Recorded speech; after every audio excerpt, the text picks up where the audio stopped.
ہم تو 14 صدیوں کے فاصلے پہ ہیں۔ جن لوگوں نے حضور کو دیکھا وہ بھی حضور علیہ السلام کا حلیہ بیان کرنے سے اپنے آپ کو قاصر سمجھتے ہیں۔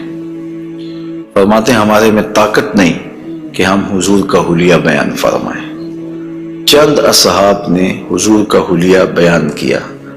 بلکہ صحابہ ایک دوسرے سے پوچھتے تھے حضور کیسے تھے؟ میاں تم نے نہیں دیکھا؟ کہا دیکھ کر بھی نہیں دیکھا۔ ہمت ہی نہیں تھی کہ حضور کے جمال جہاں آرا کو آنکھ بھر کے دیکھ سکے۔ جن لوگوں نے حضور کا حلیہ بیان کیا ہے یہ وہ لوگ ہیں جنہوں نے یا تو حضور کو بچپن میں دیکھا ہے یا بہت قریب رہے ہیں اور حضور کو سوئے ہوئے دیکھا ہے، تو وہ حضور کا حلیہ بیان فرماتے ہیں۔ حضرت حسان بن ثابت رضی اللہ تعالی عنہ حضور کا حلیہ بیان فرماتے ہیں، کہتے ہیں کہ میں جو حضور کے شمائل کو تمہارے سامنے رکھتا ہوں تو اس کی وجہ یہ ہے کہ مجھے حضور کو دیکھنے کا ایک طریقہ آ گیا تھا، اور وہ یہ کہ فلما نظرت الی انوارہ فودعت کفی علی عینی خوفا من ذہاب بصری، تو میں اپنی آنکھوں پہ انگلیاں رکھ کے انگلیوں کی اوٹ سے حضور کے چہرے کو دیکھتا تھا کہ حضور کے جلووں کی چمک سے میری آنکھوں کی بینائی نہ جاتی رہے۔ یہ کون کہہ رہے ہیں؟ حضرت حسان بن ثابت رضی اللہ تعالی عنہ۔ اور آپ سارے اچھی طرح جانتے ہیں کہ حضرت حسان بن ثابت شاعر ہیں، اور شاعر حسن دیکھنے میں بڑا دلیر ہوتا ہے،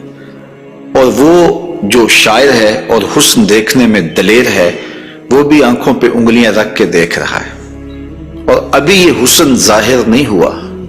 امام قرطبی علیہ رحمہ لکھتے ہیں کہ حضور نبی رحمت صلی اللہ علیہ وآلہ وسلم کا حسن ظاہر نہیں ہوا تھا، اور اگر جمال رسول صلی اللہ علیہ وآلہ وسلم کا ظہور ہو جاتا تو کوئی دیکھنے کی تاب ہی نہ رکھتا۔ حضور کے جمال جہاں آرا پر 70,000 بشریت کے پردے رکھے گئے، لیکن اس چھپے ہوئے حسن کو بھی دیکھنے کی تاب نہیں ہے، اور اگر یہ حسن بے نقاب ہوتا تو کیا ہوتا؟ یہی بہتر ہے کہ وہ پردے میں روح پوش رہے، وہ اگر پردہ اٹھا دے تو کسے ہوش رہے۔ حضرت شاہ ولی اللہ محدث دہلوی علیہ رحمہ نے اپنے والد حضرت شاہ عبد الرحیم محدث دہلوی علیہ رحمہ سے روایت کیا ہے کہ میرے والد شاہ عبد الرحیم خواب میں حضور کی زیارت کی، اور یہ بات آپ اچھی طرح جانتے ہیں کہ جس نے حضور کو خواب میں دیکھا اس نے حضور کو ہی دیکھا۔ شیطان خواب میں آ کر بھی حضور کی مثل ہونے کا دعویٰ نہیں کر سکتا۔ تو خواب میں حضور کو دیکھا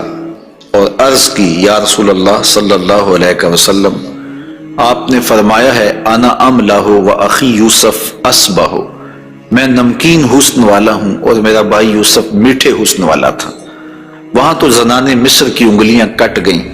اور یہاں ایسا کوئی واقعہ پیش نہیں آیا، جبکہ حسن ملی حسن سبی کی نسبت زیادہ پرکشش ہوتا ہے،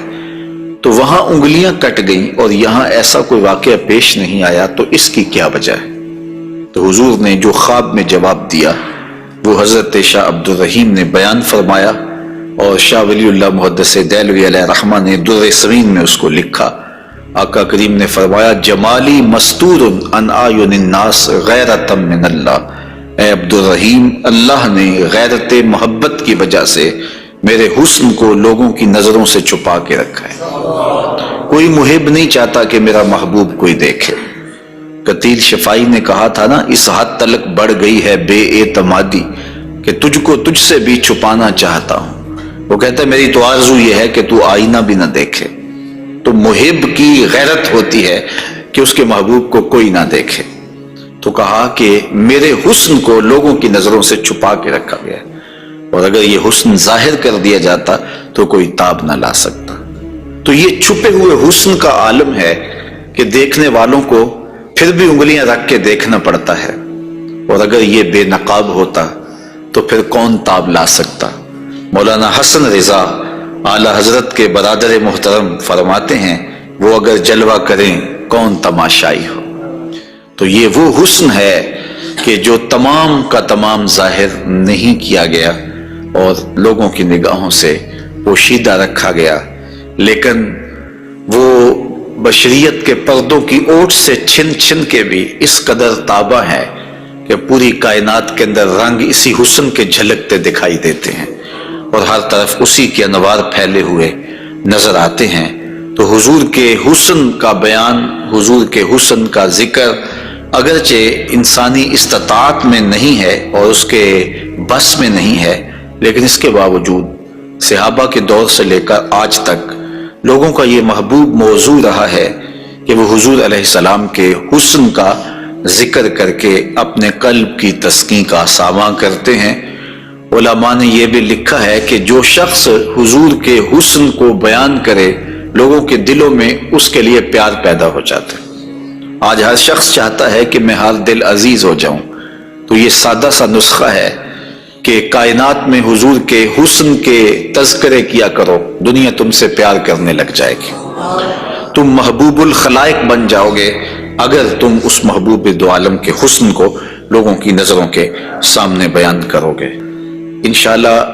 حضور کے مختلف اعضاء کے حسن کا ذکر ترتیب وار کیا جائے گا، اور اہل محبت نے اور اصحاب رسول نے اس پر کیا محبتوں کے پھول پیش کیے ہیں، یقیناً آپ کے قلوب کو فرحت بھی ہوگی، قرار بھی ملے گا، اور آقا کریم کے حسن دل پذیر اور حسن جاں فضا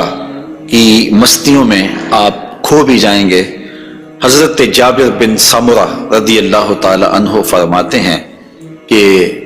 لیلۃ الادحیان تھی، 14ویں رات کا چاند تھا، اور حضور یمنی چادر اوڑے ہوئے استراحت فرما رہے تھے، اور میں کبھی آسمان کو دیکھتا تھا، کبھی حضور کے جمال جہاں آرا کو دیکھتا تھا، اور یہ سوچتا تھا کہ میں فیصلہ کروں کہ آسمان کا چاند سونا ہے یا مدینے کا چاند سونا ہے۔ تو حضرت جابر بن سمرہ رضی اللہ تعالیٰ عنہ فرماتے ہیں پھر میں نے فیصلہ کیا فَإِذَا هُوَ أَحْسَنُ عِنْدِي مِنَ الْقَمَرِ، میں نے کہا آسمان کا چاند نہیں، مدینے کا چاند سونا ہے، چونکہ چاند کی چمک بھی حضور کے در کی خیرات ہے۔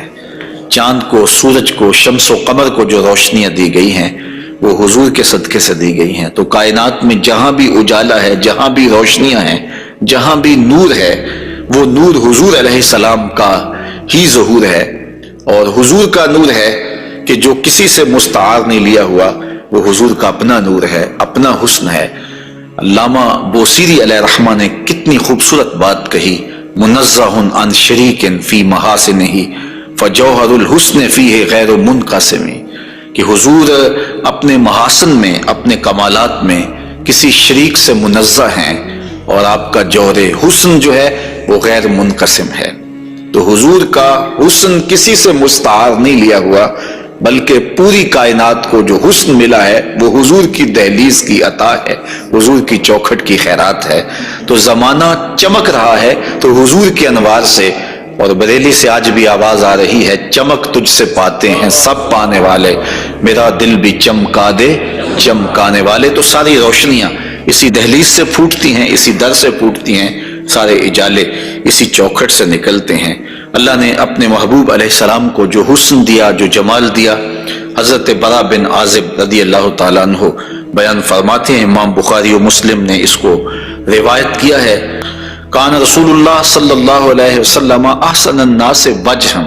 کائنات میں جتنا سونا چہرہ میرے حضور کا تھا کسی کا تھا ہی نہیں، سب سے زیادہ سونا اور خوبصورت چہرہ اللہ نے اپنے محبوب کو عطا کیا ہے۔ اور حضرت ابو ہریرہ رضی اللہ تعالی عنہ سے معروف روایت ہے جس کو امام ترمذی نے اور باقی محدثین نے روایت کیا ہے، حضور فرماتے ہیں حضرت ابو ہریرہ، ما رأیت شیئا احسن من رسول اللہ صلی اللہ علیہ وسلم، میں نے حضور سے سونا کوئی دیکھا ہی نہیں۔ اور حضرت حسان بن ثابت کہتے ہیں کہ آج تک کسی ماں نے ایسا سونا جنم ہی نہیں دیا، سونا دیکھتے کیسے، کسی ماں نے ایسا جنم ہی نہیں دیا۔ حضرت ابو ہریرہ نے ایک موقع پہ فرمایا کہ کل قمر لیلۃ البدر لم ارا قبلہ ولا بعدہ مثلہ، کیا پوچھتے ہو 14ویں رات کا چمکتا ہوا چاند تھے میرے حضور۔ پھر کہتے ہیں نہیں نہیں نہیں، حضور جیسا نہ پہلے دیکھا ہے نہ بعد میں دیکھا۔ تو تو حضرت حسان بن ثابت فرماتے دیکھتے کیسے، کسی ماں نے جنم دیا ہوتا تو دیکھتے، خدا نے وہ سچائی پن چھڑیا جدے وچ محمد نو ڈالیا سی، حسینہ جمیلہ دا منہ موڑ دیتا، محمد بنا کے قلم توڑ دیتا۔ تو اللہ تعالیٰ نے ایسا پیکر تراشا ہے، ایسی صورت بنائی ہے کہ جس کی مثل کائنات کے اندر نہ کوئی دوسری صورت ہے، اور میرے محبوب کے جمال جیسا نہ کوئی دوسرا جمال ہے۔